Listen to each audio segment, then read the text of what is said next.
Krish on camera first time I got a confession to make. ఇలా భయపడతారు. చాలా సంవత్సరాల నుంచి నీ సినిమాలు చూసి నీ మీద అడ్మిరేషన్ ఉన్నా కానీ బాలకృష్ణ గారు 100వ సినిమా క్రిష్ అనగానే బాలకృష్ణ గారు ఏంటి, ఆయన మాస్ ఇమేజ్ ఏంటి, ఆయన లౌడ్ యాక్షన్స్ కానీ జనాలకి ఆయన ఏ విధంగా చూడడానికి ఇష్టపడతారు, ఆ ఇమేజ్కి క్రిష్ తీసిన సినిమాలకి క్రిష్ సెన్సిబిలిటీస్కి అసలు ఏమాత్రం పొంతం లేదు. అసలు ఏంటిది ఇంత బ్యాడ్ కాంబినేషన్ ఏంటి అని అనిపించింది చాలామందికి లాగే నాకు కూడా. ఓపెన్గా చెప్తున్నాను. తర్వాత మొదలైన తర్వాత చాలా రోజులకి సాయి గారు వచ్చి క్రిష్ చెప్పండి, ఎమోషన్స్ చాలా బాగున్నాయండి, ఇలా మదర్ సెంటిమెంట్, వైఫ్ సెంటిమెంట్ చాలా బాగున్నాయి, హిట్ అయిపోద్దని డౌట్ వచ్చేస్తుందండి అని చెప్తే అప్పటి నుంచి నెమ్మదిగా సినిమా మీద పాజిటివ్ యాటిట్యూడ్ రావడం. ట్రైలర్ చూసి మైండ్ బ్లోయింగ్, ఇంకా తర్వాత చెప్పక్కర్లేదు ట్రైలర్ దగ్గర నుంచి. బట్ ఈ సినిమా పోయింది అనుకున్న, అనౌన్స్ చేసిన వెంటనే పోయింది అనుకున్న అనేక మందిలో నేను కూడా ఉన్నాను. But thanks and congratulations for proving all of us wrong. 99 సినిమాలు చేసిన ఒక టాప్ హీరో, పెద్ద సూపర్ స్టార్కి అన్ని సినిమాల కన్నా పెద్ద హిట్ ఇచ్చినందుకు, ఆయన చేసిన కెరియర్లోనే బిగ్గెస్ట్ హిట్ ఇచ్చినందుకు. యూఎస్లో అసలు $1 million ఎప్పుడైనా చేస్తుందా బాలకృష్ణ గారి సినిమా అనుకున్నది, ఇప్పుడు $2 million అయితే పరుగు పెట్టిస్తున్నందుకు big hearty congratulations. Thank you so much. Thank you. మా కత్తి కంటే నెత్తుటి చారా ఇంకా పచ్చిగానే ఉంది.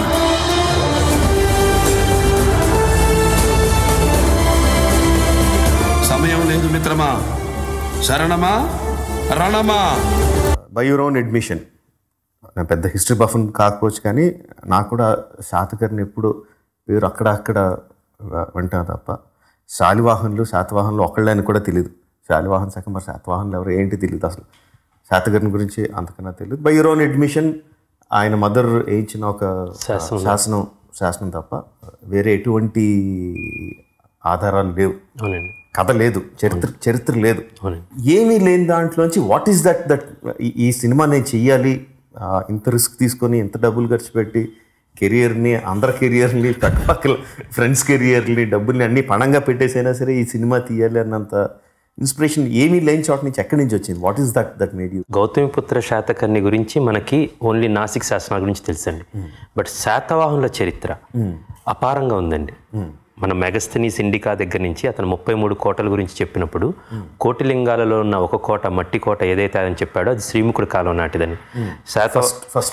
ఫస్ట్ మొదటి రాజు కవి సామ్రాట్ విశ్వనాథ సత్యనారాయణ గారు ఆంధ్ర ప్రశస్తిలో ఒక పెద్ద అధ్యాయమే ఉందండి గౌతమిపుత్ర శాతకర్ణి అనేది. ముదిగొండ శివప్రసాద్ గారు మనందరికీ తెలిసిన great writer, he writes historical fiction. Shravani అని ఒక గొప్ప నావలే రాశారండి మన గౌతమిపుత్ర శాతకర్ణి గురించి, పులోమావి గురించి అన్నమాట. అందులో రుద్రదామంది తండ్రి కొడుకుల గురించి, it's like Mughal Azam kind of thing. నేను తర్వాత ఎప్పటికైనా దీని తర్వాత అది తీద్దామని వచ్చిన ఆలోచన కూడా ఉందన్నమాట. అదే కాకుండా మన ఏమని శివనారెడ్డి గారు వాళ్ళ ఆర్కియాలజీ డిపార్ట్మెంట్లో మన వివి కృష్ణశాస్త్రి గారు గౌతమిపుత్ర శాతకర్ణి గురించి వాళ్ళ అమ్మ చేసిన శాస్త్రాలు చాలా ఉన్నాయండి. అది ఈయన గురించి ప్రత్యక్షంగా ఉన్నది.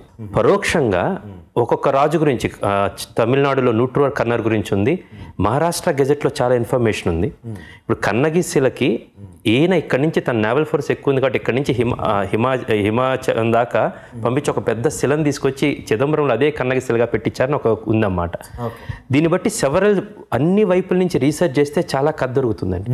చిన్నప్పటి నుంచి నాకు ప్రశ్న అది చాలా ఇంపార్టెంట్. అది న్యూటన్ యాపిల్ చెప్పినప్పుడు అందరికి యాపిల్ బట్ట కనిపించింది, ఈయనకి ఇంకేదో ప్రశ్న ఉదయించిందని. అంత లెవెల్లో కాకపోయినా అందులో 1% ఆచార్య నాగార్జున యూనివర్సిటీకి పెట్టడానికి అంత గొప్పతనం ఏంటి? మనం వీఆర్ ఇక్కడ Hindu or Muslim or Christian religion, Buddhism ఒకప్పుడు ఉండేదని విన్నాం. ఆ నాగార్జున సాగర్కి నాగార్జునుడిని పెట్టడం ఏంటనేది నాకు వచ్చిన ప్రశ్నకి మా బాబాయ్ గారు ఒకరు చెప్పారండి, సృహుల్ లేఖ అని ఉంది, ఆచార్య నాగార్జున రాసిన లేఖలని. ఆ సృహుల్ లేఖ చదివితే అప్పుడు శాతవాహనుది చాలా బయటపడిందండి. I don't know much about Gautamiputra Satakarni అప్పటికి, బట్ శాతవాహనుది చాలా ఉంది. ఒక్కసారి డెరైవ్ చేస్తుంటే గౌతమిపుత్ర శాతకర్ణి గురించి చాలా ఇన్ఫర్మేషన్ దొరికిందండి. అక్కడ నేను ఉగాది పురుషుడు, శక పురుషుడు అంటే వికీపీడియాలో ఉగాది అని కొడితే హిస్టారికల్ సిగ్నిఫికెన్స్ ఈయన గురించి వచ్చింది. ఒక్కసారి చిన్న షేమ్ అనిపించింది, అంటే మనకు తెలియదా అనేది. ఇప్పుడు నాకంతకుముందు ఏం తెలియదు, అమ్మ కథ దొరికిందనే ఒక ఆశ. నెక్స్ట్ గుడి పడవ అని కొడితే హిస్టారికల్ సిగ్నిఫికెన్స్ వచ్చింది. అప్పుడు 2011-12లో కొండపల్లి కోట్లింగాల్లో మన తవ్వకాలు పెదబంకుల్లో తవ్వకాలు జరుగుతున్నప్పుడు ఒక కాయిన్ బయటపడితే మొట్టమొదటి రాజు తన ముఖ చిత్రాన్ని కాయిన్ మీద ఎంబోస్ చేసిన ఆయన అనగానే వాట్ ఈస్ దిస్ కింగ్ అనేది వచ్చిందండి. ఇప్పుడు చాలామంది తక్కువ కథ ఉందన్నారు, కథ ఉందండి. రాజసుయోగం చేశాడు, మనకు ఒక లైన్ దొరికితే చాలు కథ మనం కల్పించుకోవాలండి. సో నేను చేసింది ఏంటంటే చరిత్రలో ఉన్న కొన్ని ప్రాథమికమైన తీసుకొని వాటిని సినిమాటిక్గా డ్రామటైజ్ చేసి ఆయన రాజసుయాగం చేశాడన్నాడు.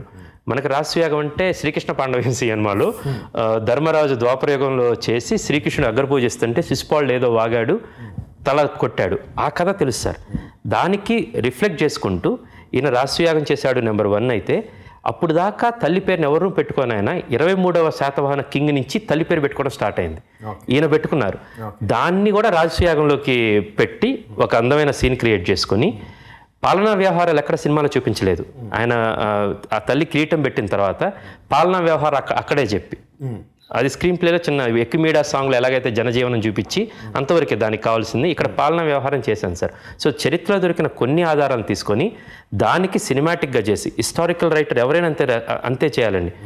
శివప్రసాద్ గారు ఏదైనా చేసినా కూడా మనం అదే చేయాలి. సో అలా జరిగింది సార్ ఇది. బట్ ఎందుకు అతను కథ చెప్పాలనుకున్నామంటే, ఇంత ఆచార్య నాగార్జునుడు ఓన్లీ బౌద్ధ గురువు అని తెలుసు, కానీ శాతవాహనుల గురువు అని తెలియదండి మనకి. యజ్ఞశ్రీ శాతకర్ణి విగ్రహం గుంటూరు దగ్గరలో ఉందండి, మన అమరావతి దగ్గరలోనే ఉంది. ఘనమైన చరిత్రని నేను చివరిలో నన్ను జబ్బజరిచి రొమ్ము విల్చి ఇది మన మూలం అని తెలుసుకోవటానికి నాకు తెలిసినప్పుడు ఒక చిన్న చిల్లింగ్ దొరికిందండి నాకు. ఫస్ట్ ఎంబోజ్ అంటే అమ్మ ఈడవడరా బాబు అన్నట్టు ఫీలింగ్ అండి, రోమలతో వ్యాపారం చేశారనేది. సో ఆ ప్రైడ్ అనేది నాకు వచ్చింది సార్. బేసికల్గా ఈ సినిమా చూసిన తర్వాత దేర్ మైట్ బి 1% ఈ చరిత్రలో మొత్తం ఈ కథ లేదు కదా, శాతవాహనులు తెలుగు వాళ్ళ అంటే అది మీ కర్మ. నిజంగా తెలుగు వాళ్ళని చిన్నప్పుడే చదువుకున్నాం, యూపీఎస్సీ ఎగ్జామ్స్ రాశారు, పియర్సన్స్ హిస్టారికల్ నావెల్స్ అన్నింటిలో ఉందండి. కొన్ని వందల పుస్తకాలు ఉన్నాయి, కానీ 3 పుస్తకాలు చదివితే 4 కథలు బయటపడుతున్నాయి, 4 కాంట్రడిక్షన్స్ అన్నమాట. సో మనకి చరిత్ర వరకే రాసుకొని నేను చాలా పెద్ద నోట్స్ రాశాను సార్. ఆ నోట్స్ రాసుకొని దీన్ని తీయటం జరిగిందండి. మా జైత్ర యాత్రను గౌరవించి, మా ఏలుబడిని అంగీకరించి, మీ వీరఖడ్గాన్ని మా రాయబారికి స్వాధీనం చేసి మాకు సామంతులవుతారని ఆశిస్తున్నాము. సమయం లేదు మిత్రమా, శరణమా రణమా. మీరు కడుపున మోసింది మనిషిని కాదు, మారణ హోమాన్ని, మహాయుద్ధాన్ని.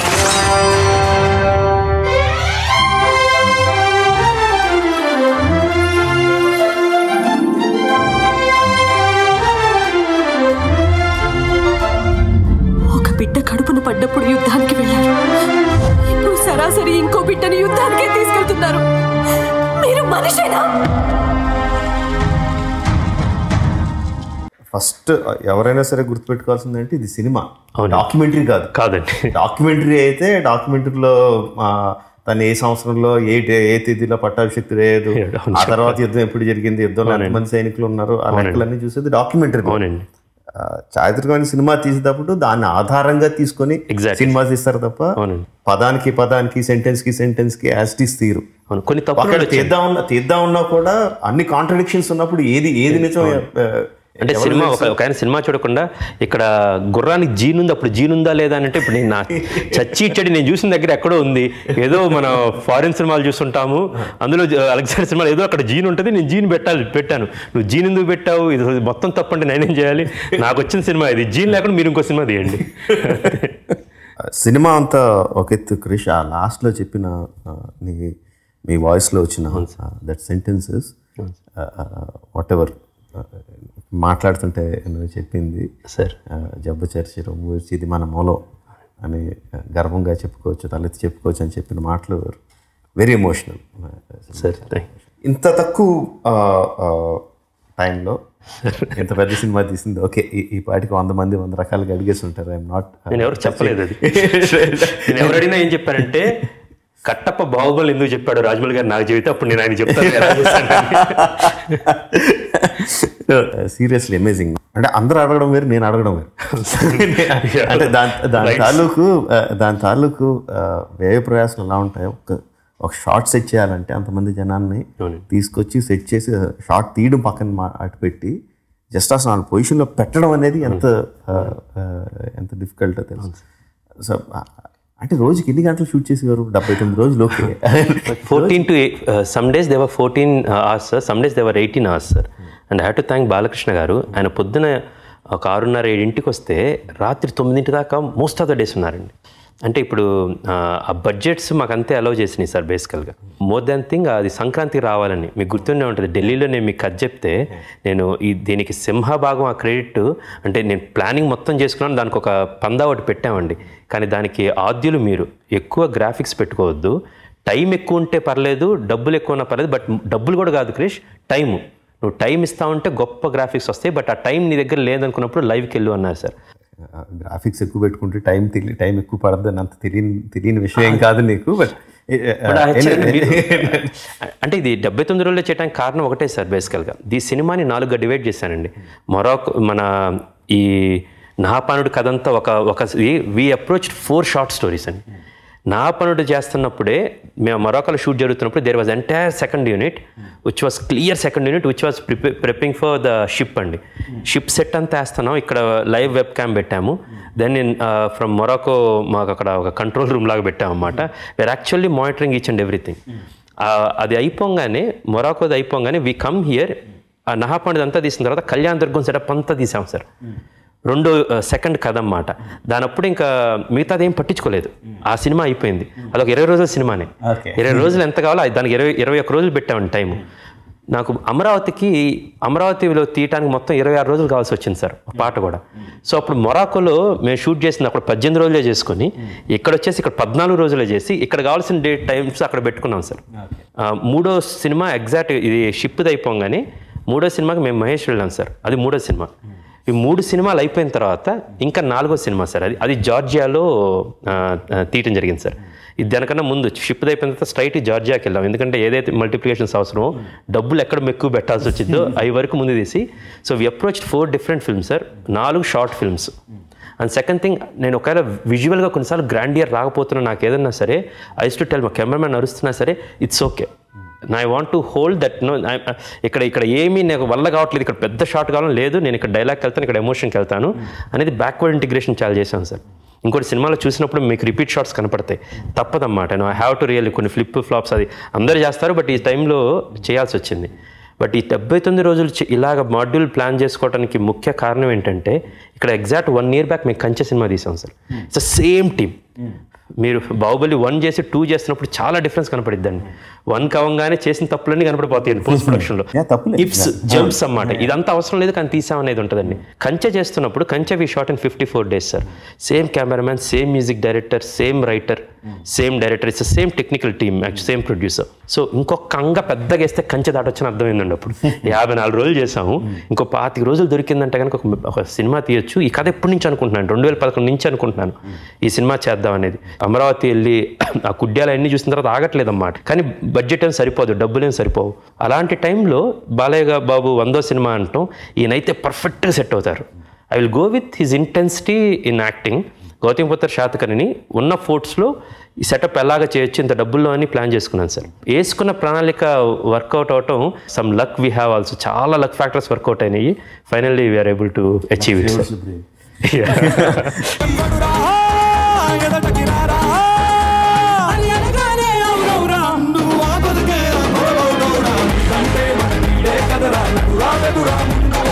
Who is the principal designer? 4 short films దేనికి దానికి సెపరేట్ కాదు. ఒకటి ఇక్కడ జరుగుతుంటే, ఒక షూటింగ్ జరుగుతుంటే, ఇంకో దానికి ప్లానింగ్ సైమల్టేనియస్గా జరుగుతూ ఉండాలి. దీనికి జరగవచ్చు, ఈ విధంగా చెయ్యొచ్చు, ఇక్కడికి వచ్చేసరికి నెక్స్ట్ దాని తాలూకు ప్రిపరేషన్స్ ఈ విధంగా చెయ్యొచ్చు అని ఈ మొత్తం హోల్ డిజైనింగ్ ఎవరు? With entire team we sat. And అది నేను ఒక CEO లాగా పనిచేశానండి. 4 డిఫరెంట్ మాడ్యూల్స్, ఇక్కడి నుంచి ఇక్కడికి వెళ్ళాలనేది. స్టైలింగ్ కానీ హౌ ఇట్స్ గోన్ బి అనేది entire credit goes to VS Gnanasekhar అండి. Is the one who imagined actually ఇలా చేద్దాం అని. ఐఎమ్ గుడ్ ఎట్ సిస్టమ్స్ అండి, టు పుట్ ద సిస్టమ్స్ అన్నమాట. సో ఈ 4 సిస్టమ్స్ ఉన్నాయి, ఈ 4 సిస్టమ్స్ ఇలా అచీవ్ చేయాలనేది. సో ఆఫీస్లో ఒక పెద్ద బోర్డ్స్ 4 బోర్డ్స్ పెట్టామండి. ఇక్కడ మొరాకోకు సంబంధించింది, ఇక్కడ యూనిఫామ్స్ ఇక్కడ ఎన్ని వాడచ్చు, ఇక్కడ బల్లాలు ఇక్కడ ఎన్ని వాడచ్చు. సో ఇక్కడ యూనిఫామ్స్ అన్ని ఇక్కడ వెళ్తున్నప్పుడు క్లైమాక్స్కి వేరే యూనిఫామ్స్ చేసుకుంటే బెటర్ అన్నారండి. ఇదంతా కొట్టడం అనేది. ఈ కాస్ట్యూమ్స్ కూడా కొన్ని అన్ని హైర్లకి ఇచ్చేసామండి. So there many people in Charminar దగ్గర నుంచి చాలా ఉన్నారు. ఇవన్నీ కూడా ఇక్కడ మనం కుట్టించాలంటే ఎంత బత్తాలు ఇవన్నీ బదులు వి ఆస్ దెమ్, మన వాళ్ళే ఓవర్సీయింగ్ చేస్తున్నారు. అక్కడికి వెళ్తున్నప్పుడు ఈ 1000 దుస్తులు కావాలంటే వాళ్ళు ఎలాగ పంపించాలనేది. ఆ తలపాగాల దగ్గర నుంచి అది చెన్నైలో ఆర్డర్ ఇచ్చేసామండి. ఎక్కడికక్కడ ఇది ఫస్ట్ అయితే అసలు వెపన్స్ అన్నీ కూడా మళ్ళీ మోల్డ్స్ ఇవన్నీ కష్టం అని చెప్పి చైనాలో ఎక్కడ దొరుకుతాయి అక్కడ వాళ్ళని మాస్ ప్రొడక్షన్ ఉంటే అక్కడ ఏమైనా తెప్పించుకుందాం అని వల్ల కాక ఇక్కడ మేము art director Bhupesh R Bhupathi ఆధ్వర్యంలో ఈ సెటప్స్ అన్నీ చేసాం సార్. ఈ సినిమాకి ఇప్పుడు వస్తున్న క్రెడిట్కి సింహభాగం విఎస్ జ్ఞానశేఖర్. అతను లుక్ అంతా అతనండి. చాలా చోట్ల they are no lights, there are no lights, 2-3 lights మాత్రమే ఫుల్ కాగడాలండి. హీ వాంటెడ్ దట్ ఎఫెక్ట్ అన్నమాట. మీరు మన ఆ ఏనుగు వస్తున్నది జస్ట్ సెటిలైట్స్ కొన్ని ఉన్నాయి, మిగతా అన్ని దగ్గర కాగడాలు పట్టుకునేయండి. హేమమాలిని గారు నడుచుకుంటా ధర్మనందుడికి వచ్చేది నో లైట్స్ ఎట్టాలండి, అన్ని దూరం కాగడాలు పెట్టి నెంబర్ ఆఫ్ అది దట్ గేవ్స్ ఆ డెప్త్ కూడా వచ్చింది సార్ అది. అండ్ సెకండ్ సింహభాగం వచ్చేసి బుర్రా సాయి మాధవ్ అండి. అతని డైలాగుల్లోనే ఆ విజువల్ గ్రాండియర్ వచ్చిందండి. ఆ భాష వాడటం కానీ ఆయనకి 2వ క్రెడిట్ ఎందుకు ఇస్తున్నానంటే, ప్రతిరోజు జనరల్గా నేను సీన్ రాసినప్పుడు నేను డైలాగ్స్ రాసుకుంటానండి. ఈ సినిమా వచ్చినప్పుడు నేను డైలాగ్ రాయకూడదని డిసైడ్ అయ్యానండి చెప్తున్నప్పుడు అన్నమాట. అదొకటే, నేను తండ్రి మించిన కొడుకుంటాడు తల్లి మించిన కొడుకుంటాడా క్వశ్చన్ మార్క్ అండి. ఆయన ముందు వెనక మొత్తం he has to right. But నాకంటూ కొంచెం ముందు ఉంటుంది కాబట్టి ఏదైనా రాస్తే కొంచెం మలిపోయానండి. ఒక గొప్ప రైటర్ దొరికినప్పుడు మనం దాన్ని చెడగొట్టం ఎందుకు, let it be his version, లేకపోతే ప్రతి సినిమాలో నేను మాట్లాడినట్టు ఉంటుందని. సో ఆ సీన్ పేపర్ వచ్చినప్పుడు అండి, ఆ సీన్ పేపర్ ఒక్కళ్ళకి వెళ్తున్నప్పుడు everybody is too excited to finish that scene. ప్రతి ఒక్కరి that really drove a lot అండి. ఇతను కెమెరా పెట్టినప్పుడు మానిటర్లో చూడంగానే వి ఆల్ ఎక్సైటెడ్. అతను ఒక గ్రేట్ సీన్ అది డైలాగ్ రాసినప్పుడు we are all excited. Those also helped us to get in to the 79 days. ఈ 33 కరవాలాలు కరిగించి మహాఖడ్గాన్ని తయారు చేయించండి. ఆ ఖడ్గాన్ని ధరించి సింహాసనం మీదున్న ఈ సింహాన్ని చూసి అనంత విశ్వం అసూయ చెందాలి.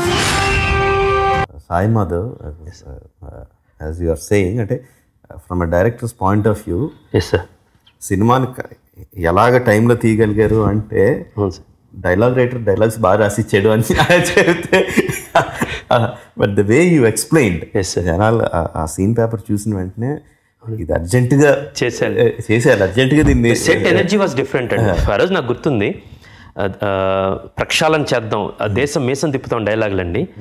బాలయ్య ఆ రోజు ఎక్స్ట్రాడినరీగా అయిపోయిందండి. We all clapped and everything you know. దాని ముందు రోజు ఏం చేసామంటే, హేమమాలిని గారు ఆయన వచ్చి అఖండ జంబూద్వీపం అన్ని వన్ డే సీన్స్ అండి. You don't have time to do second day అన్నమాట. బాలయ్య ఆ రోజు చాలా ఎక్సైటింగ్ ఉన్నారండి. అమరావతితో వాళ్ళు మాట్లాడటం, శ్రియా మీద చేయటం, Shriya's performance, and that credit goes to Vasishti Devi. ఆ అమ్మాయి కథ చెప్పిన తర్వాత 2-3 హెయిర్ స్టైల్స్ వచ్చి మళ్ళీ సీన్ మళ్ళీ నేను ఒకసారి చెప్పిన తర్వాత గివ్ మీ 1 hour అని చెప్పి వెళ్ళి హెయిర్ స్టైల్ అంతా మార్చి ఇలా కట్టుకుని వచ్చిందండి. And she told me that, Krish, now my face will be so much, I'm so angry with him, no let him come, I will what I perform వచ్చిందని. శ్రియా అంత ఆలోచించేద్దాం కూడా నాకు తెలియదు. తను వచ్చి ఫస్ట్ బాలయ్య వచ్చి చేసినప్పుడు ఇలా ఉంటుంది కదా సార్, అప్పుడు అమ్మాయి మొహం అంతా ఇలా మొత్తం కనపడతా ఉంటుంది sir. So that's her contribution towards that scene. Hema Malini గారు ఇలా చవటం పెద్దానికి అర్థం చేసుకొని సెకండ్ డే బాలయ్యతో ఆ ఏనుగులు సీన్ చేసామండి. అండ్ దట్ గమ్మత్ ఏంటంటే, ఆ ఏనుగుల కథ సినిమాలో ఉంది వేరేదండి. యాక్చువల్గా ఏనుగు లేదండి, వేరేదేదో ఉంది. అక్కడికి వెళ్ళేసరికి సెట్లో ఈ సెటప్ ఒకటి ఉందండి. చూసిన తర్వాత నువ్వు ఏనుగు వెనక ఏనుగు అనేది కథ అప్పటికప్పుడు రాయాలండి. సాయి మాధవ్ గారిని ఇంకొక అది నైట్ షూట్ 2:30కి మేము షార్ట్స్ కంపోజ్ చేసుకున్నామండి. ఇలా వస్తున్నారని చెప్పి సాయి గారిని పిలిచాను, సార్ ఇలా ఉంది కదా, నాకు ఏనుగులాగా రావాలి, ఒక రాజ్యంలో మొత్తం ఎవ్రీబడి తోకబట్టలు మనకు తెలిసిన ఏనుగు కదే, ఇమాజిన్ అప్పటి నుంచి వచ్చింది అనుకొని పెట్టుకుందాం. ఒకరికి ఏమైనా ఎలిఫెంట్ ఇన్ ద బ్లైండ్ రూమ్లో డార్క్ రూమ్ ఎలిఫెంట్ అనే ఒక కథ ఉంది కదా సార్, ఎలా ఈ తొండం పట్టుకున్నవాడికి పావులాగా కనపడింది, అలాంటి అన్ని కథలు. ఆయన చాలా ఇన్సల్ట్గా తీసుకున్నాడు సార్ అది. యాక్చువల్గా నిజంగా హీ ఫెల్ట్ వెరీ ఇన్సల్టెడ్. నేను పర్లేదండి గాథా సప్తశతిలో 100 కథలు ఉంటాయి, అప్పుడు అంతకుముందు గుణాఢ్యుడు రాసిన బృహత్ కథలు ఏదో కథ అనుకుంటాము మనం, మీరు రాయండి అని చెప్పానండి. చెప్తే ఓకే సార్ అనేది ఒక 7 o'clockకి అన్ని కరెక్ట్గా షార్ట్ పెట్టాము. బాలయ్య బాబుకి అప్పుడే పేపర్ సీన్ పంపించేసాను, 6:30కి పంపించేశానండి. 7కి రెడీగా ఉన్నాము. ఆయన వచ్చి ఇలా పట్టుకుని ఇలా ఇచ్చాడండి, చూడండి అన్నట్టు ఒక చిన్న విజయగారం అన్నమాట. నన్నేంట్రా అని చదువుతున్నప్పుడు నేను షాక్ అయ్యానండి. అక్కడ ఒకటి ఉంటే దానికి రెప్లికేట్ చేసినప్పుడు అదే అంటే హాలీవుడ్ రాసిన గొప్ప కథలాగా, హాలీవుడ్ లీలావతి పరిణయం రాశారండి. బేసిక్గా ఆయనను లీలావతి ఒక చిన్నది, ఆయన కథలు ఇలాంటివి చాలా ఉన్నాయండి. అతను దాన్ని ఎలా రాసుకొచ్చాడు నాకు షాక్ అయిపోయి ఎమ్మటే అసినేటర్ సీన్ పేపర్ ఇచ్చారా అనగానే ఇచ్చాం సార్. అమ్మ మార్చాలంటే మళ్ళీ ఆయన ఆల్రెడీ సీన్ ప్రిపేర్ అయ్యింటే మరి పక్కన చిన్నగా మార్చాడు. లక్కీగా బాగా సీన్ పేపర్ ఇంకా చూడలేదు అన్నమాట. ఆయన ఒకసారి చూసుకుంటే ఏకసందాగ్రహం అండి, ఒకసారి చూసుకుంటారు ఈయన నీట్గా మడత పెడుతుంటారండి, ఒకసారి చూసుకుంటారు అయిపోద్ది, మళ్ళీ సీన్ పేపర్ అసినేటర్కి ఇచ్చేస్తారండి, మళ్ళీ పడిపోతే ఎవరన్నా ఎక్కడైనా బయటికి వెళ్ళిద్దని. సో బాలయ్యబాబుకి పేపర్ పంపించామండి, అతికినట్టు అన్నమాట. That credit goes to him. అదేవిధంగా చీమా సింహం కథ సాంగ్ షూట్ అయిందని దానికి లీడ్ సీన్ కావాలి. ఇంకొక బృందా మాస్టర్ 2 గంటలకు ఫినిష్ చేస్తాం, 12 గంటలకు ఫినిష్ చేసింది. 2 గంటల టైం ఉందని చెప్తే ఆయన నిద్రలో లేపాం. సరే నాకు కథ కావాలండి, చీమా సింహం. చీమ అది దాని బాంచేత నేనున్నా అంటది, సింహం నా ముందుకు వస్తామని చంపిద్ది, ఇది కథ సార్ అని. ఎమ్మట ఒక 1/2 గంట టైంలో మొత్తం సీన్ రాసి పంపించాడండి ఆయన. అండ్ ఆ కెమిస్ట్రీ కుదిరింది సార్. చాలా సినిమాల నుంచి పనిచేస్తున్నాము, ఆయన నాకేం కావాలో ఆయనకు తెలుసు, ఆయన శక్తి సామర్థ్యాలు నాకు తెలుసు, వీ కెన్ పుష్ అనేది. సో ఈ సీన్ వచ్చేసరికి బాలయ్య మొదటి రోజు అది చేశారు, ఈరోజు దేశం మీసం తిప్పుతా ఉన్నాడు. మరుసటి రోజు వచ్చేసరికి ఆయనకి 2 డైలాగులు అండి. నా కళలు కూడా కనక తల్లివి, నీకు తెలియదా అమ్మ అంటాం. ఈ అమ్మాయి ఆ సీన్ అయిపోయింది, బాలయ్యకి ఆ డైలాగ్ చెప్పాలి హేమమాలిని ముందు, వెళ్ళి రారా అంటది. ఈ అమ్మాయి నేను బొట్టు పెట్టింది నా భర్తకు కాదు చరిత్రకి, ఆమె ఆ డైలాగ్ చెప్పాలన్నమాట. The draw every time next your dialogue only, I'm ready అక్కడే ఉంటాం అన్నమాట. And for cameraman also and we're very clear sir. ఇతని స్క్రిప్ట్ సీన్ క్లియర్గా ఉన్నప్పుడు ఇంత షార్ట్ మాత్రమే ఉంది, ఇంత షార్ట్ మాత్రమే ఉందని. And everything help. The biggest secret is I always right only 2 hour films అండి. ఇంకా మామూలు పాటలు గీటలు కొంచెం ఎక్స్పాండ్ అయ్యి 2 గంటల 11 నిమిషాలు వచ్చింది. ఈ సినిమా కూడా ఇంత తక్కువ, ఒక అరగంట తక్కువ రాస్తే అరగంట తక్కువ తీయచ్చు అన్ని రోజులు మిగులుతాయనండి. నేను బొట్టు పెట్టింది నా భర్తకు కాదు, ఓ చరిత్రకి.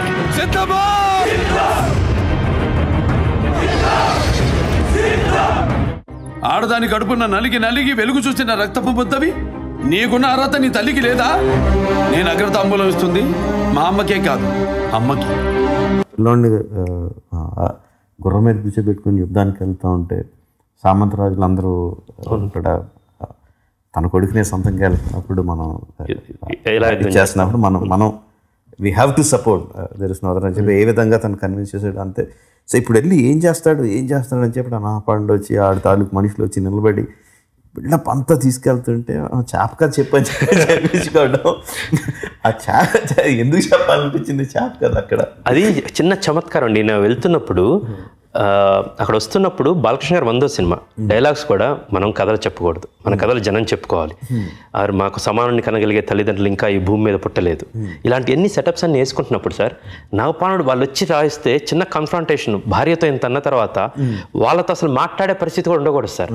More than that I was seeing the entire war from a perspective of a father and son అండి. ఈ వీళ్ళ పక్కన ఉన్నప్పుడు ద ఎంటైర్ కెమెరా కావచ్చు, నా మస్తిష్కంలో ఉన్న కెమెరా కావచ్చు, వీళ్ళిద్దరి మీదే ఉంది. బిడ్డని ఎక్కడున్నా సరే ఏదో ఒక ఆటకు వచ్చాను. ఫర్ ఎగ్జాంపుల్ బయట ఎక్కడ కాల్పులు జరుపుతుంటే అనుకుందాం, బయట ఎక్కడ కాల్పులు జరుపుతుంటే బిడ్డను తీసుకెళ్తా ఉంటే మనకు కాల్పులని తెలిసినా బిడ్డకి ఏం చెప్తా ఉంటే ఎవరో దీపాలు బాంబులు కలుస్తున్నట్టున్నారులే అని తీసుకెళ్తున్నట్టు. యుద్ధంలోకి వచ్చినప్పుడు ఇతను ఏదో అతను చెప్పగా నాకు పెద్దవాడు అరుస్తూ ఉంటే చెప్పు తర్వాత ఎండలేదు అనేది. రెండోది ఏంటంటే నాకు ఇచ్చినప్పటి నుంచి కదంటే తెగ చిరాకండి, గొడవ ఏంటి దీని తాట తీలుద్దామని. ఇది వచ్చినప్పుడు రామలక్ష్మణ మాస్టర్ కూర్చున్నారు, ఇది స్క్రిప్ట్ అంతా అయిపోయిన తర్వాత ఈ సీన్ ఎక్స్ప్లెయిన్ చేస్తున్నప్పుడు ఇంప్రాంప్టివ్గా వచ్చిందండి.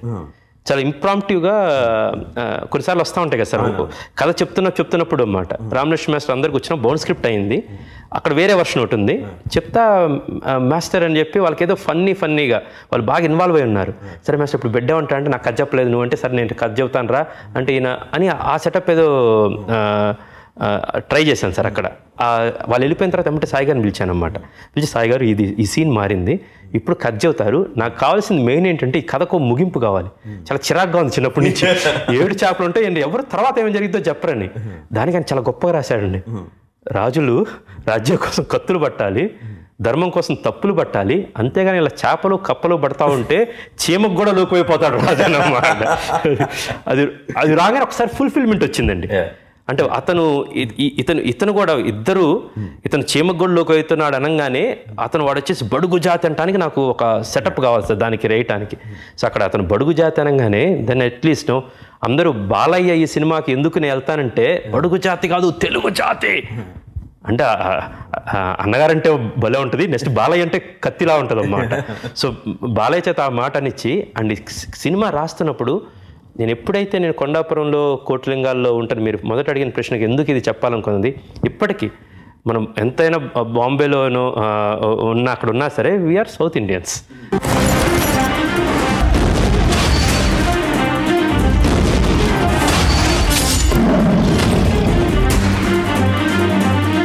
కథ, స్క్రీన్ ప్లే అంటే ఏంటి అని చాలామంది అడుగుతూ ఉంటారు. స్క్రీన్ ప్లే అంటే ఏంటంటే రకరకాల how you tell the story for a screen. అయితే ఏంటి దానికి డిఫరెన్స్ ఏంటి, కథకి దానికి డిఫరెన్స్ ఏంటి? నేను వేసుకున్నాను ఏంటంటే కథ అంటే ఎమోషనల్గా ఫీల్ అయ్యి మనం రాసుకునే సీన్లు, దీంట్లో ఇది ఉంది, దాని వెనకాల ఈ డైలాగ్ చెప్పడానికి రీజన్ ఉంది, దీనికి ఇది ఉంది. స్క్రీన్ ప్లే ఏంటంటే డిస్ట్రిబ్యూటర్లు అడుగుతుంటారు, సార్ మాస్ సాంగ్ ఉందా, సార్ ఫైట్ ఉందా, ఫైట్ ఏది ఉందా, సెకండ్ హాఫ్లో అంత స్లో ఉండకూడదు సార్, స్పీడ్ వెళ్ళాలి. చాలా చిరాకు కథకులుగా ఈడేవాడు అసలు చెప్తాడు చిరాకు. బట్ అది స్క్రీన్ ప్లేకి స్టోరీకి ఒకదానికొకటి పడదండి. మనం బలవంతంగా రెండిట్లే పెట్టాలి. అంటే సినిమా స్టార్ట్ అయ్యి 10 నిమిషాలు అయింది, ఇక్కడ ఒక ఎమోషన్ లెగాలి అన్నది డిస్ట్రిబ్యూటర్ లెక్క. గోల్డ్ అన్నిసార్లు థియేటర్లో కూర్చొని చూసి జనాలు బయటకు వెళ్ళిపోతున్నారు, జనాలు ఊపు రావట్లేదంటే ఇంత స్టార్ట్ అయ్యి ఇంతసేపు అయిందంటే ఇక్కడ ఎమోషన్ లెగాలి అన్నది అతని పాయింట్ అంతే. ఆ ఎమోషన్ ఏ విధంగా లెగుస్తుంది, ఎందుకు లెగుస్తుంది, కథలో దానికి సందర్భం ఏంటి అతనికి అనవసరం, లెగాలని అడుగుతాడు అంతే డిస్ట్రిబ్యూటర్ లెక్క. కథకు సంబంధం లేదు, 10 నిమిషాలు అయితే 20 నిమిషాలు ఏంటి, ఎప్పుడు లెగాలో అప్పుడు లెగుస్తుంది అంటది కథ. సో ఆ రెండింటిని కరెక్ట్గా మ్యాచ్ చేయగలగాలి. ఆ 20 నిమిషాల తర్వాత కాదు 10 నిమిషాల్లోనే లెగిసేసి ఎమోషన్ వేసే సీన్ పెట్టాలి, జనాలతో రిలీజ్ చేసి సీన్ పెట్టాలి. అది డైరెక్టర్ తాలూకు బాధ్యత అని నేను అనుకున్న. ఇది చాలా వరకు నిజం కూడా. ఇప్పుడు మీరు ఎక్స్ప్లెయిన్ చేసింది పర్ఫెక్ట్ డ్రాఫ్ట్. అది అవునండి, కథగా మీకు పర్ఫెక్ట్గా సింక్ అవుతుంది. అవునండి, డిస్ట్రిబ్యూటర్ అడిగిన కరెక్ట్ ఇలా దించి ఇలా కొట్టాలి.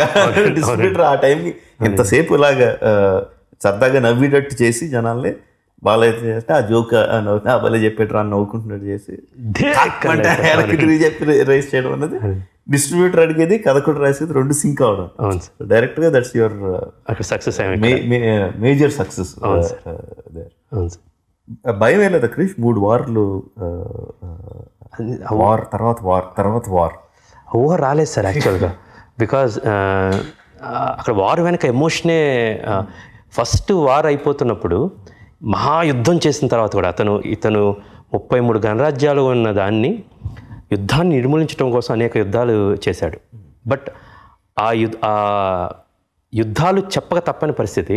But I enjoyed it because ఏది దేనికి సంబంధం లేదు. 3 ల్యాండ్ వార్స్ అయినా కూడా ప్రాబ్లం వచ్చేది. ఒకటేమో నేవల్ వార్, అక్కడ కూడా తల్లి సెంటిమెంట్ పెట్టడానికి ట్రై చేసాం. అక్కడ తల్లిని ఎవరైనా సరే, యశోదమ్మ అయినా, మా అమ్మ అయినా, మీ అమ్మగారైనా, ఎవరైనా సరే వెళ్ళి నీ కొడుకు ఇలా అంటాడు, నీ కొడుకు ఇలా అంటే చూక్కుమంటా ఉంటుంది. That is one emotion basically. మారణ హోమం, మహాయుద్ధం. కానీ తను రాజమాత కాబట్టి, హేమమాలిని కాబట్టి కొంచెం గంభీరంగా ఆన్సర్లు ఇచ్చిద్దన్నమాట. రెండోసారి బిడ్డను తీసుకెళ్తున్నాను. I was always excited about the emotion behind this one. మూడోది వెళ్ళక తప్పని యుద్ధం. అతను వెళ్ళిన తర్వాత అతని మీద విషప్రయోగం జరిగిన ఆ నాయకులు లేని పోరాటం చేద్దామన్న అనేకమైన రాజులు తర్వాత ఆ స్ఫూర్తి తగిలించి వాళ్ళు యుద్ధం చేస్తున్నారు. And that is a open battle. ఆ ఓపెన్ బ్యాటిల్కి అక్కడ ఏదో ఒక డిఫరెంట్ విజువల్ వస్తుంది, డిఫరెంట్ సెటప్ వచ్చింది, ఫైట్స్ అన్నీ కూడా డిఫరెంట్గా ఉంటాయి. ఇక్కడ వచ్చేసి సీజింగ్ ఎ ఫోర్ట్, అది డిఫరెంట్గా ఉంటుంది. ఇది నావల్ బ్యాటిల్, ఇది డిఫరెంట్గా ఉంటుంది. సో అది నాకు భయం కన్నా ఎక్కువ ధైర్యంగా ఉంది, చాలా గమ్మత్తుగా ఉంది ఇది. అండ్ ఈ 3 యుద్ధాల ద్వారా నేను నాకు అనుకున్న ఎమోషన్ చెప్పొచ్చు. ఎమోషన్ బేస్గా పెట్టుకున్నారు. అవును సార్, కంప్లీట్గా. నావల్ వార్ లేకపోతే ఫోర్ట్ సీజింగ్ లేకపోతే ఓపెన్ వార్ అన్నది physical things, open things. But అది బ్యాక్గ్రౌండ్ అండి. ఫోర్గ్రౌండ్ వచ్చేసి బిడ్డ దొరికిపోతే, బిడ్డ చచ్చిపోతే ఒక కన్న బిడ్డని ఒక బలి పశువుగా అన్నమాట ముందు అడ్డం పెట్టుకుని వెళ్తున్నాడండి.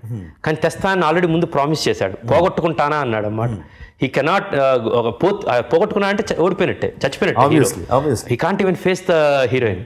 ట్రైలర్లోనేమో కావాలని అదేసాం మేడం, ఒక బిడ్డని అసలు ఇతంటే చిరాకున్నట్టు మ్యానిపులేటింగ్ దట్ ఎమోషన్ దే. చివరికి వచ్చేసరికి అతను రాడేమో అని అందరు తెలిసి వస్తాడని, but I have to build it up for that. So అది ధైర్యంగా ఉందండి. ట్రైలర్ లో కూడా మీరు మనిషిని అన్న తర్వాత తక్కువని ఆ కాగడాల వెలుగులో బిడ్డని ఎలా ఫేస్ గ్రేవ్ ఎక్స్ప్రెషన్ పెట్టి చేసింది చాలా ఎమోషనల్ గా. అండ్ బాలయ్య గారికి ఐ హ్యావ్ టు సే, మీరు ఫస్ట్ అన్నారు కదా సర్టిల్ గా చేశారు ఇది. The very first dialogue in the movie he speaks his, యుద్ధం గెలిచి వచ్చిన తర్వాత అతను కత్తిలా పడితే తల వంచకు, అది నేను గెలిచిన తల నాది. చాలా సర్టిల్గా అండి, ఎక్కడ రేస్ చేయకుండా. అండ్ ఇక్కడ నేను చెప్పి చేసింది ఏం లేదండి, బట్ క్యారెక్టర్ రాగానే అంతది. మీరు బాలకృష్ణ గారు చాలాసార్లు చూస్తే సోషల్ సినిమాల్లో ఒకలాగా ఉంటుందండి, మైథలాజికల్ సినిమాల్లో కానీ హిస్టారికల్ శ్రీకృష్ణదేవరాయలు రాసిన సంగీత సినిమా సార్ ఆ సీన్ గుర్తుంటే భలే బాగుంటుంది. మేము వస్తున్నప్పుడు మా మదిలో ఒక ఆలోచన మెలిచింది అని చాలా అన్యాయంగా అద్భుతంగా చెప్తారండి. బేసికల్గా ఈ సినిమా కూడా ఇది చెప్పినప్పుడు the way he approach the entire movie is different అండి.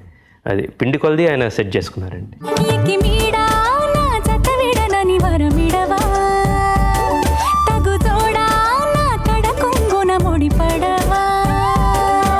సుకుమారి నీ సొగసు సిరులు నన్ను నిలువెల్లా పెన వేసుకుని మహారాజు నని మరిపించే నీ మహత్తులో పడి బందీ నయ్యానే ఇటల్తానే.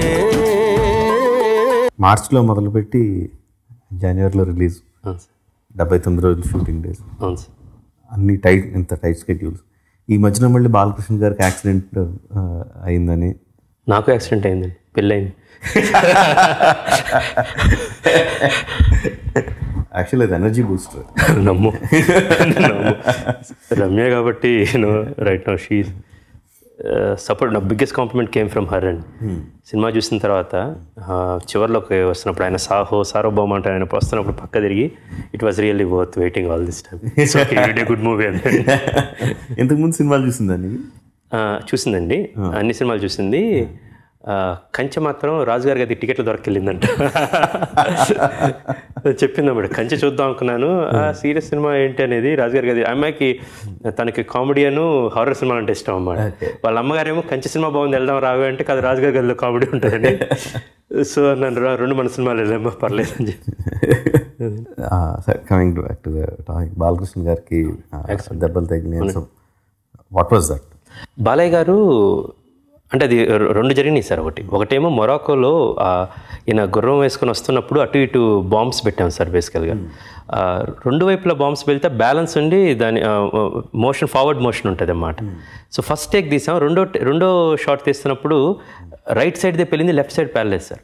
సో గుర్రం ఒక్కసారి ఇది పేలంగానే ఈ శబ్దానికి అది తిరిగింది. ఈయన ఫార్వర్డ్ మోషన్లో ఉన్నారు, వెళ్ళి చాలా స్పీడ్లో వస్తున్నారండి. And he is one of the finest horse rider అండి.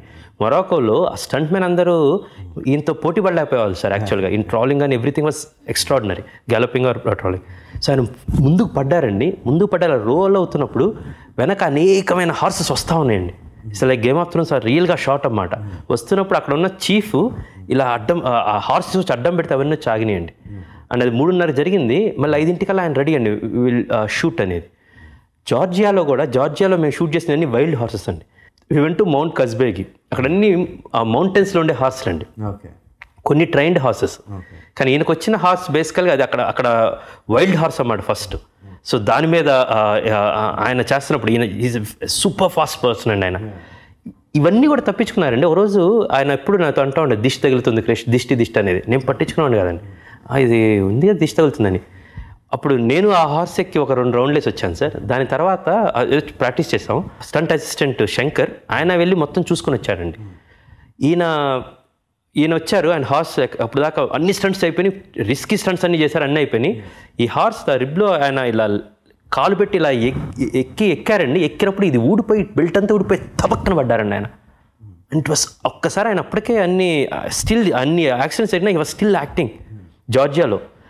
పడంగానే ఒకసారి టపక్కన అమ్మా అని అరిచారండి. ఒకసారి అసలు అంటే ఒకసారి పక్కన ఆయన అరిచిన అరుపుకే మనకి ఒకసారి అక్కడ చూపుని లాగినట్టు అయిందండి. సార్ అన్నా ఇంతే పక్క 2 నిమిషాలు కూర్చున్నారండి.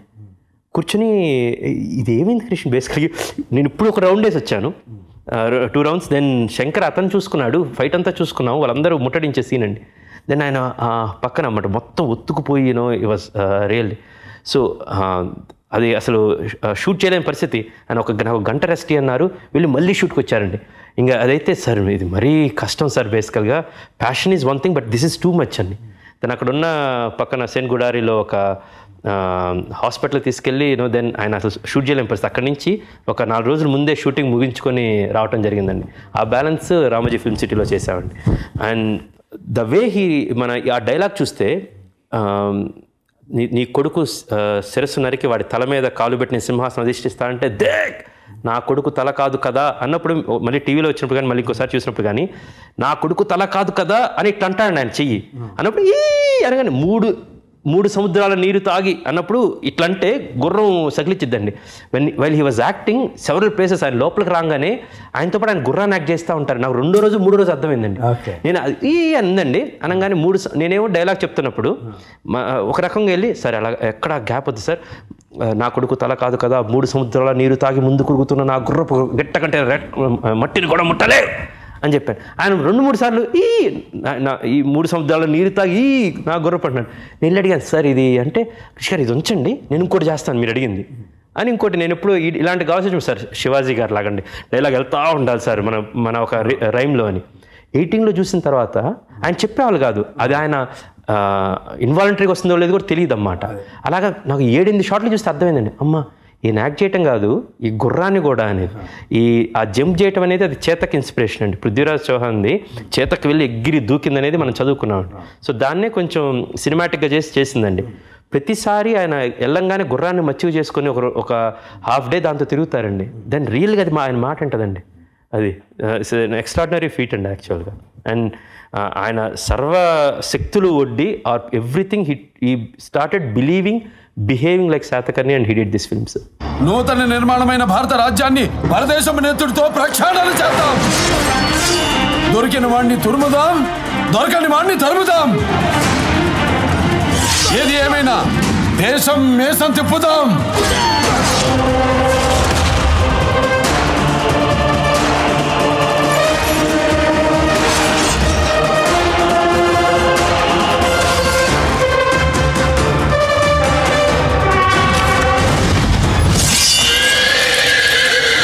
చెన్నకేశ్వరరెడ్డి రిలీజ్ అయింది.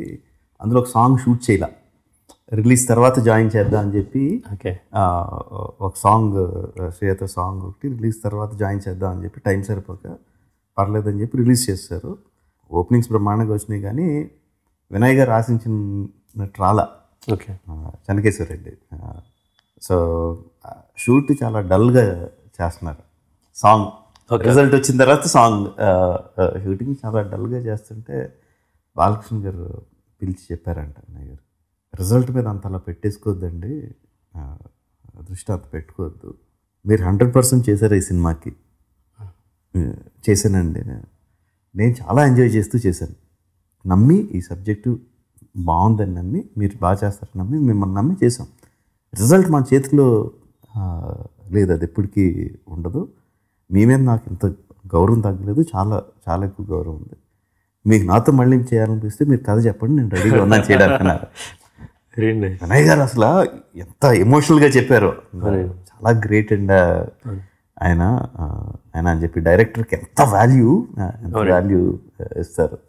విగ్ బాగాలేదన్నా, షర్ట్ బాగాలేదన్నా తీసి డైరెక్టర్ గారు అంతే, డైరెక్టర్ ఏం చెప్తే అది అంతే. ఇంకా అసలు మళ్ళీ వేరే మారు మాట్లాడడం, ఇది ఎలాగా అది అలాగా అంటూ ఒక్కసారి అండి నేను 1-2 సార్లు ఫస్ట్ సమయం లేదు మిత్రమా ఆ డైలాగ్స్ వస్తున్నప్పుడు కొన్నిసార్లు ప్రతిసారి బాలకృష్ణ గారు నేనేం కొంచెం సార్ ఇలా కాదండి ఇలా వెళ్దామని, కొన్నిసార్లు ఇలా వెళ్దామని 1-2 సార్లు ఆయనకు అసహనం వచ్చేదండి. సార్ మమ్మల్ని వదిలేయండి, మమ్మల్ని వదిలేండి ఒకటి చేస్తాం అని పక్కన కొంచెం లౌడ్ చేసేవాళ్ళు బేసికల్గా. బాగుంది సార్ అనగానే చూసేవాళ్ళండి. మళ్ళీ వచ్చి డైరెక్టర్ గారు మీరు చెప్పండి ఏం కావాలో చెప్పండి, ఇదండి చేసేద్దాం సార్ అది, ఇది ఉంచుకోండి ఊరక, మా కోసం మేము చేసుకున్నాం, మీకేం కావాలి తీసుకోండి అనమాట.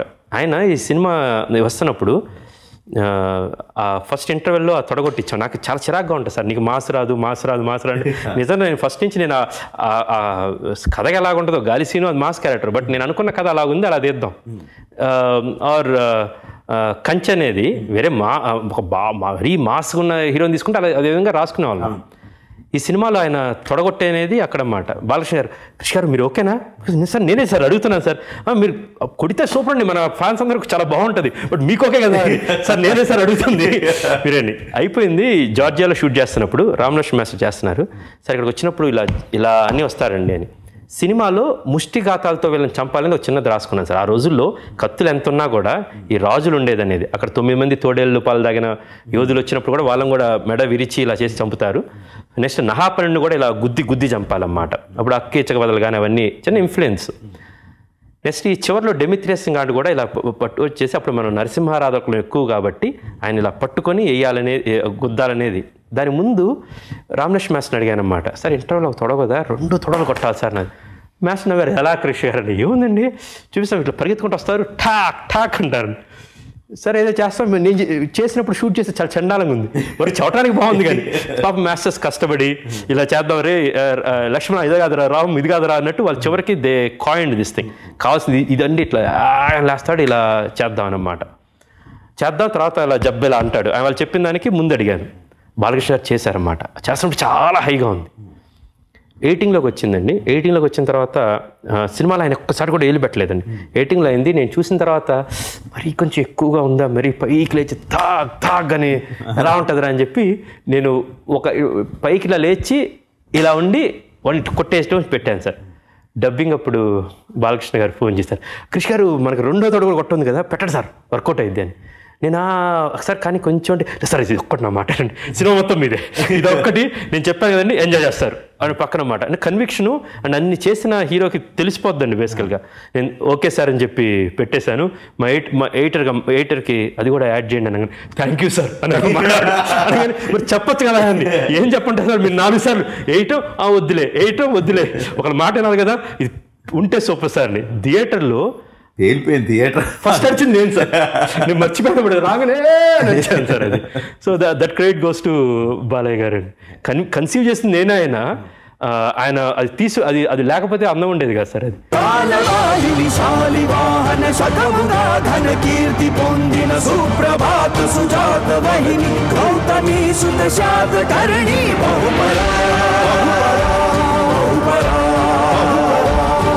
బిగినింగ్ ఆఫ్ ద ఇంటర్వ్యూలో ఒక మాట అన్నారు, వాసిష్ఠి పుత్ర పులమావి స్టోరీ ఉంది. Now you have so much of ground work. You have the costumes, you have the assets, you have the props, you have everything, and you have a great story too. And you have a trusting hero. Yeah, trust, and you have a market now. You have a market now. So what Vasishti Putra Pulamavi dan taluku happening. It's a long way to. How are you envisioning it? Long way to go, sir. There are other stories, you know. ఒక చిన్న కుతి అంటాం, అది historical cinema తీయాలి ఈ గౌతమిపుత్ర శాతకర్ణి అనేది, అది తీరింది sir యాక్చువల్గా. Now I have other story which I want to really tell for long time. Gautamiputra Satakarni ఇది వాసిష్ఠిపుత్ర పులోమి అవి తీయాలి అంటే బేసికల్గా నాకు కుతి తీరిపోయింది ఇప్పుడు. మళ్ళీ దాని మీద ఎప్పుడు ఇంట్రెస్ట్ అర్జ్ మళ్ళీ ఎప్పుడు ఆ ఇంట్రెస్ట్ వచ్చిద్దో అప్పుడు. బట్ మళ్ళీ ధైర్యం చేయండి సార్, ఇదేదో పిచ్చి మూర్ఖత్వంగా ఆ ప్యాషన్ని 79 రోజుల్లో మళ్ళీ మీరు ఇదే సినిమా ఇచ్చి చేయమంటే చేయలేము sir. I don't think this magic won't happen again. ప్రస్తుతానికి నోరు మూసుకొని నేను ఇంకో కథ వేరే కథ చేసుకుంటూ కూర్చుంటాను సార్. మళ్ళీ అంత సాహసం అప్పుడే చేయండి. ఓకే, సో మీలో ఆ కుతి మళ్ళీ కలగాలని కోరుకుంటున్నాను. All the best, congratulations, fantastic job. Thank you so much. వేదం సినిమా చూసి నేను థియేటర్లో ఉన్నప్పుడు నాకు రమ్మక్క ఫోన్ చేసి అర్జెంట్ ఇంటికి రా జక్కన మాట్లాడతారంటే, నేను జనరల్గా బాగుందో బాగాలేదో చెప్తారు, బేసికల్ జనరల్ కూర్చుంటాను. ఎందుకంటే అప్పుడే సాన్నిహిత్యం పెరిగింది. మీరు మగధీర చేస్తూ రికార్డింగ్ చేస్తున్నప్పుడు నేను వేదంకి అక్కడే అదే ప్రసాద్ ల్యాబ్లో తిరుగుతా, మీకు తెలియకుండా చాటుగా మగధీర సినిమా చూస్తూ ఉండేవాడిని. అక్కడ వచ్చేసరికి బయట రఘు గారు వీళ్ళందరూ టీవీలు కెమెరాలు ఉన్నాయి, వీళ్ళు కూడా వచ్చారేంటి ఏదో ఉందిలే అనుకున్నాను మన సంబంధించింది. పైకి వచ్చేసరికి మీరు కూర్చోబెట్టి that's one of the biggest gift I ever got. ఈరోజు మళ్ళీ ఇక్కడ కూర్చోవటం ఇట్స్ వన్ ఆఫ్ ద మీరు ఉన్నారని చూడటం కాదు, it's one of the pride moments. నేను ఒక మంచి సినిమా తీశాను, మళ్ళీ రాజమౌళి గారు నన్ను పిలిచి మళ్ళీ కూర్చోబెట్టుకున్నారనేది నేను ఫీల్ అవుతున్నాను. ఎందుకంటే మీరు ట్వీట్ చూసి నేను ఫోన్ చేస్తే బుర్రా సాయిమాధవ్ గారికి ఇచ్చిన అద్భుతమైన మీరు అన్నారు ఆ 33 కత్తులు కలిపి చేసిన అఖండ కరవాలం ఏదైతే ఉందో అది ఆయన కలవన్నట్టు నాకు ఇంటర్వ్యూ మీరు ఇచ్చిన అతి గొప్ప ప్రశంస అండ్ అతి గొప్ప సర్టిఫికేట్ అండి. Thank you so much for this. I'm heart felt. Thank you so much sir. Thanks. ఇలాంటి మరిన్ని తెలుగు టాపిక్స్ గురించి తెలుసుకోవాలంటే మా తెలుగు ట్రెండ్స్ ఛానల్ కి సబ్స్క్రైబ్ చేయండి.